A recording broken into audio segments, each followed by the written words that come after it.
Assalamualaikum warahmatullahi wabarakatuh.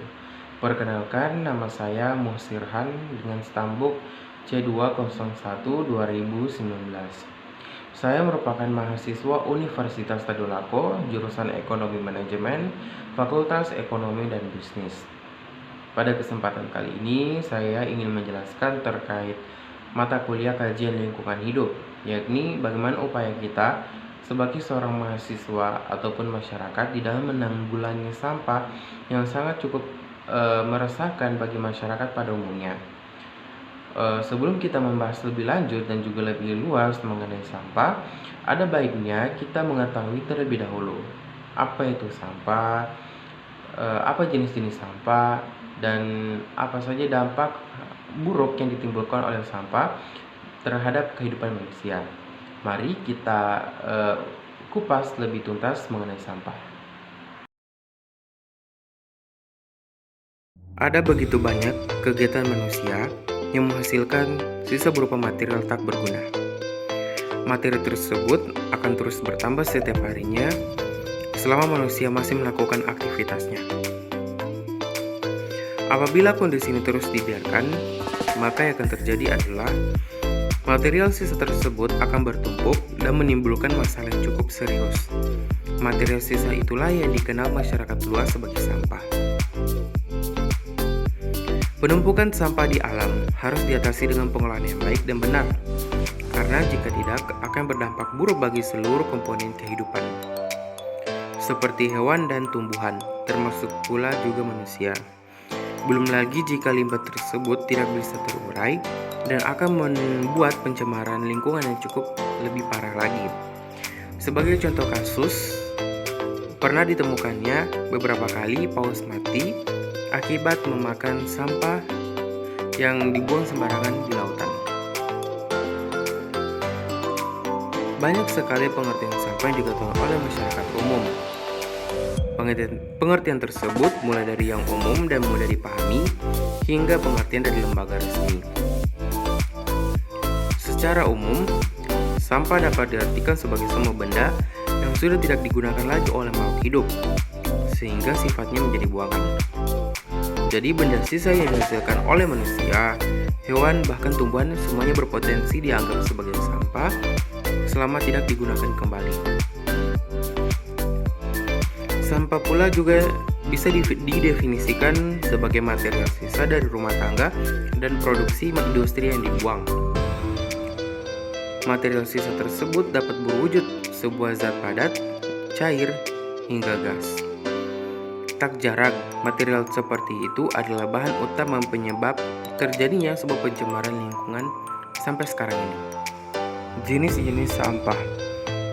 Seperti telah disebutkan sebelumnya, bahwa sampah bisa berwujud padat, cair, hingga gas.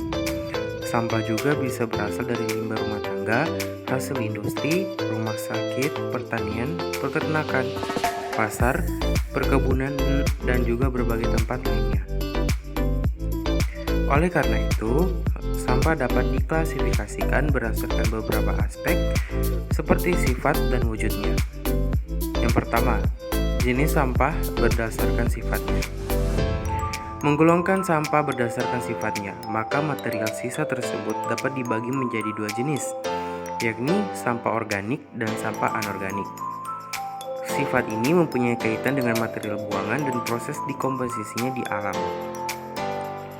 Sampah organik adalah material sisa yang dihasilkan dari bahan hayati sehingga mudah terdegradasi secara alami oleh mikroba. Contoh sampah jenis ini berasal dari pembusukan sisa-sisa tumbuhan. Biasanya berasal dari sisa makanan, kulit buah, sayur, daun, dan kayu. Material seperti ini banyak dihasilkan di dapur rumah tangga dan juga pasar. Sampah anorganik adalah material sisa yang dihasilkan dari bahan non-hayati berupa olahan tambang dan produksi sintetik sehingga sulit membusuk. Jenis ini tidak mudah terdegradasi oleh mikroba, jadi membutuhkan waktu yang cukup lama agar dapat bisa terurai. Sampah ini bisa berbahan plastik, kaca, logam, keramik, dan juga kertas. Yang kedua, jenis sampah berdasarkan wujudnya. Klasifikasi sampah berdasarkan wujudnya dapat dilihat dari bentuk fisik material sisa, yang dimana ada 3 jenis sampah jika dilihat dari wujudnya, yakni wujud padat, cair, dan juga gas. Dan selanjutnya, upaya seperti apa yang dapat kita lakukan di dalam pengolahan sampah? Upaya di dalam pengolahan sampah atau limbah diterapkan demi mengurangi dampak negatif dari material sisa tersebut. Kegiatan ini dilakukan untuk menjaga kelangsungan akan sumber daya alam. Ini sebagaimana kita ketahui bersama bahwa pengolahan sampah mencakup proses pengumpulan, pengangkutan, pemprosesan, daur ulang hingga pembuangan kembali material tersebut dari proses sebelumnya. Adapun metode yang dapat kita lakukan yakni metode 3R. Selain beberapa metode yang telah kita ketahui, dalam pengolahan sampah juga kita menggalakkan metode 3R, yaitu reduce atau pengurangan penggunaan sampah, reuse atau penggunaan kembali, dan recycle atau daur ulang. Contoh penerapan metode ini telah diterapkan oleh pemerintah Kota Indonesia, khususnya yakni Kota Semarang pada tahun 2008 lalu. Hal ini juga saya memberikan sebuah contoh kecil bagaimana upaya kita di dalam pengolahan sampah. Berikut ini hal yang saya lakukan di dalam pengolahan sampah tersebut.